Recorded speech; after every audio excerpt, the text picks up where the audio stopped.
Muy buenos días, bienvenido a su espacio Panorama Social Iberoamericano. Les habla Eduardo Guzmán Pérez, corresponsal especial y analista político de su emisora preferida 24 Horas Noticias Televisión.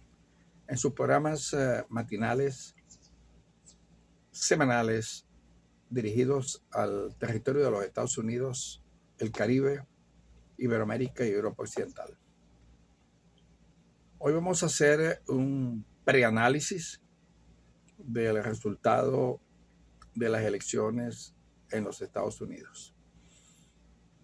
Realmente para quienes estamos en permanente y constante vigilia de la evolución de los principales sucesos de un mundo en crisis que está a pasos agigantados caminando hacia un cambio geopolítico inmediato, quizás ya comenzó ese cambio geopolítico, ante el desastre en que terminó los años que transcurrieron entre el fin de la guerra de Corea en 1953, que se establece el nuevo orden mundial.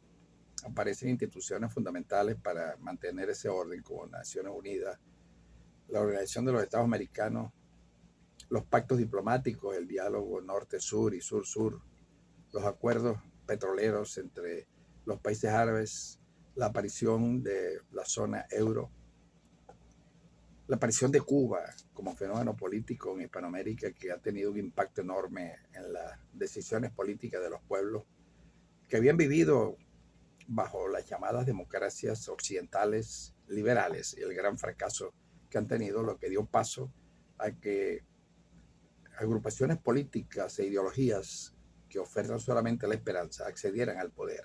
Tenemos un caso patético, lo que ha ocurrido en Brasil, en Chile, en Perú, en Bolivia, en Colombia, en Venezuela, en Nicaragua, que define el gran fracaso que tuvieron esas democracias instaladas a partir de 1953 con el apoyo de los Estados Unidos a su conveniencia. En el 2017 se inició el periodo de un nuevo gobierno republicano de Donald Trump. Y tras 4 años de ejercicio que culminaron el 20 de enero del 2021, cuando aparentemente fue derrotado por la izquierda norteamericana, asociada a los grandes periódicos, a grandes cadenas de televisión, al poder americano, el American Power, y a los principales propulsores del Estado profundo y el globalismo.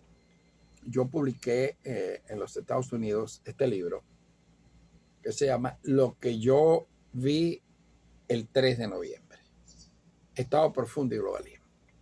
Ese es un estudio y un análisis científico de cuál ha sido la geopolítica norteamericana hacia el mundo, pero especialmente la que nos interesa a nosotros los hispanos, hacia Hispanoamérica. Este nuevo triunfo del presidente Trump era crónica, repito, de un triunfo anunciado ante el pésimo gobierno que hicieron las izquierdas encabezadas por Joe Biden y Kamala Harris, sobre todo para el interior de los Estados Unidos. Por primera vez, un país que está siendo afectado severamente por una inflación, el costo de los alimentos se duplicó, el costo de las medicinas se triplicó, el costo de los seguros, de los vehículos, de los arrendamientos, se fueron a niveles que escapan de la capacidad de pago del común denominador del pueblo estadounidense. Eso le costó el triunfo, la derrota, perdón, a Kamala Harris. Y toda una serie de errores que cometió en la televisión, en las entrevistas que le hicieron importantes periodistas de periódicos, de televisoras y emisoras en los Estados Unidos, donde ella solamente ofertaba corregir el inmenso desastre de la administración del Estado y de la geopolítica mundial, cuando realmente no tuvo el respaldo para explicarle a los Estados Unidos la tragedia política, moral que vive el pueblo norteamericano. Estamos viendo las opiniones de muchos venezolanos que viven en el exterior, que desconectados de la realidad de Venezuela, porque le llegan noticias a través de terceros, que muchas de esas noticias son de interés personal y desviadas de la verdadera realidad, sobre la actuación de Trump en su primer gobierno 17-21. A Venezuela específicamente, sí, sobre Venezuela cometió errores garrafales. El primer gran error fue reconocer a Juan Guaidó como presidente de Venezuela, según él, y que apoyado por 27 países, una situación que nunca se había visto en el mundo occidental ni en el derecho constitucional. Lo llevaron a la Casa Blanca, le entregaron a Citgo, y alrededor de esa posición donde lo elevaron, cometió todas las tropelías que podía cometerse, rodeado de una cantidad de pillos que utilizaron esa enorme equivocación. La segunda fue haberle impuesto a Venezuela unas sanciones que realmente, en boca del propio ex embajador de los Estados Unidos en Venezuela, William Bromfield, él dice que estaban conscientes de que iba a producir estragos en la sociedad venezolana. Unas declaraciones impactantes porque no tenía sentido, no tenía soporte que Donald Trump impusiera esas sanciones, que fue desgarrador el daño que le hicieron a los niños en Venezuela, y eso no se comenta ni lo dice nadie. De acuerdo a la Federación de Maestros de Venezuela, 2.5 millones de niños abandonaron el sistema escolar como consecuencia de las sanciones. Los niveles de ingesta calórica como consecuencia de la caída de los alimentos bajó de 1.300 a 850 calorías. O sea, generó un daño letal a una generación que resultó ser la generación chatarra, que actualmente dentro de unos pocos años va a estar en función de asumir cualquier papel en la vida venezolana. De tal manera que para los venezolanos la política exterior norteamericana no ha significado en los últimos 73 años ningún cambio significativo. En un país que, de acuerdo a la FAO, tiene 664 millones de habitantes, 248 millones, según el boletín de la FAO del año pasado, viven en extrema pobreza, sin ningún tipo de servicio público, con un ingreso de $2 diarios.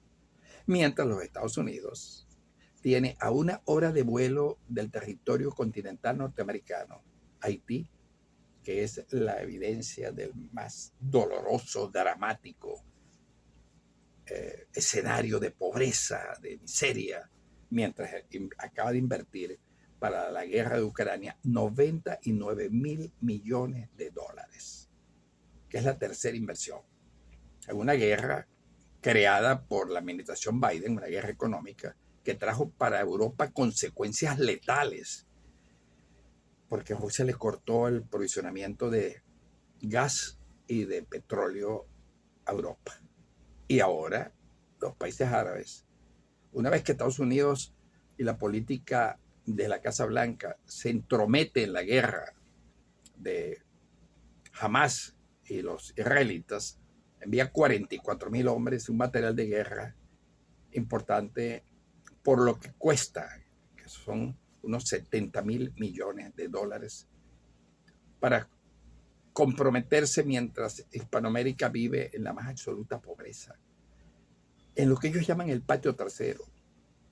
De tal manera que este nuevo triunfo de Trump es la salvación, pero para los Estados Unidos.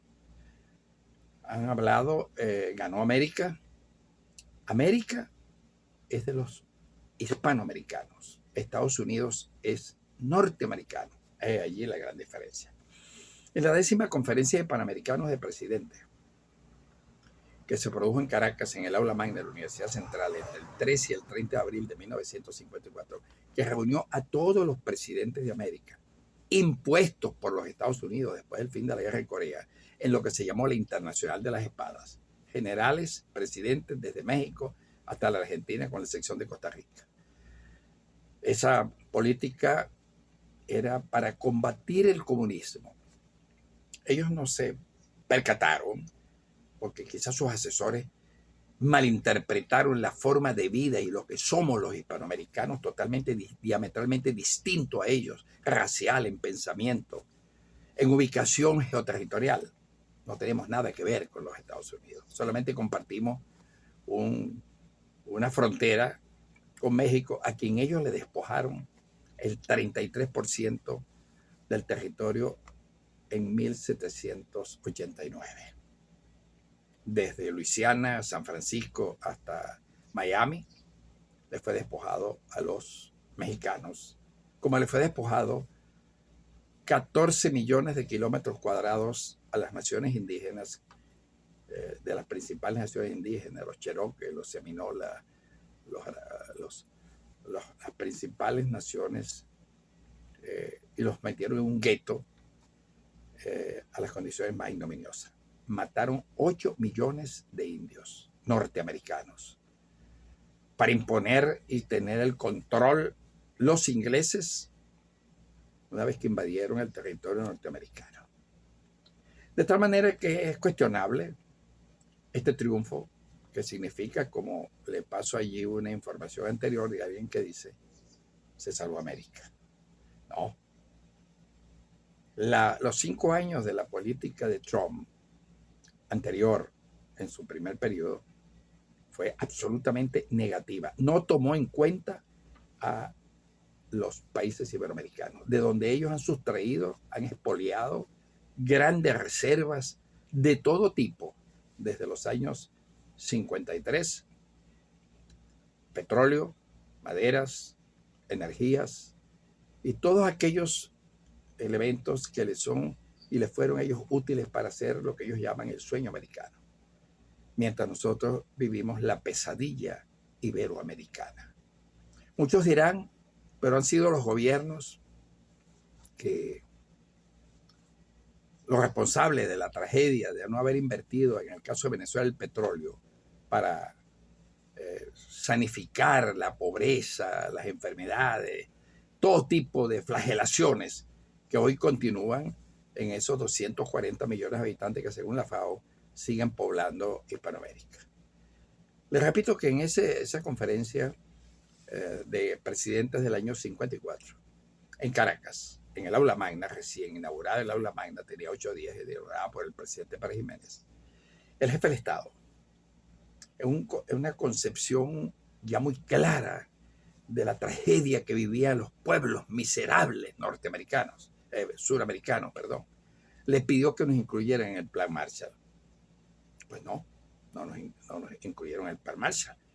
Y ahí está Iberoamérica, llena de gobiernos de izquierda, pobreza en 45-50% según las últimas estadísticas, 48% en Colombia, con regímenes socialistas provocados por las malas políticas de los Estados Unidos, demócratas y republicanas, hacia estos países, que ellos llaman, indignamente lo hizo un presidente que era un obrero ferrocarrilero a raíz de la muerte del presidente Roosevelt, Harry Truman, en su presentación del informe del Congreso en 1945. De tal manera que es poco lo que significa para América el triunfo de Donald Trump, que repito, era crónica de un triunfo anunciado. Sí, para ellos es la salvación.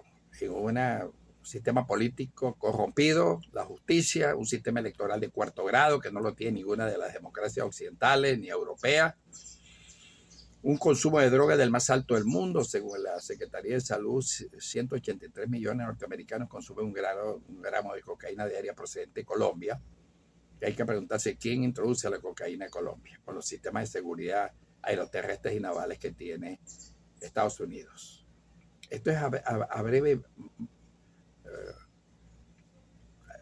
tiempo, un análisis una vez que ya se conoció el triunfo de Donald Trump.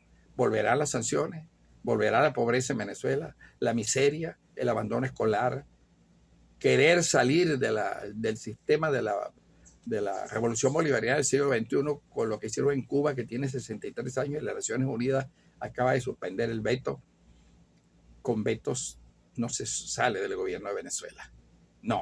O sea, se sale con geopolíticas que realmente representen una salida a la situación de nuestro país, específicamente de Venezuela, que fue producto del gran fracaso de los 40 años de la llamada dictadura de los partidos, que en 1998 Venezuela tenía 49% de pobreza, las arcas del Banco Central vacías, no tenía reservas internacionales, la pobreza rondaba, repito, lo más grave, el 43%, la caída de alimentos básicos, fundamentales de proteínas, minerales, hidratos de carbono, se había caído 70%, leche, carnes, huevos, había desaparecido el año 98, el sistema bancario absolutamente quebrado, control de precios, control de cambio, un país que se había ido ya por el barranco de la historia a partir del gobierno de Carlos Andrés Pérez, el primer gobierno 73-78, de aquella gran Venezuela del desastre donde se afianzó la corrupción, el tráfico de poder que llevó 20 años más tarde a Hugo Chávez al poder. De tal manera que la aparición de Chávez, el triunfo aplastante de Chávez, pero aplastante, donde todo el país votó por Chávez ante aquel desastre final del gobierno de Caldera que administró la agonía de la política venezolana, votó por Chávez y vean los resultados cuáles son. Y ahora continúa Nicolás Maduro, que es el engendro de Hugo Chávez, y Chávez es el engendro de la Cuarta República. Les habló Eduardo Guzmán Pérez, analista político de nuestra cadena de televisión, que se transmite por 49 canales de televisión en horario estelar los lunes, miércoles y viernes.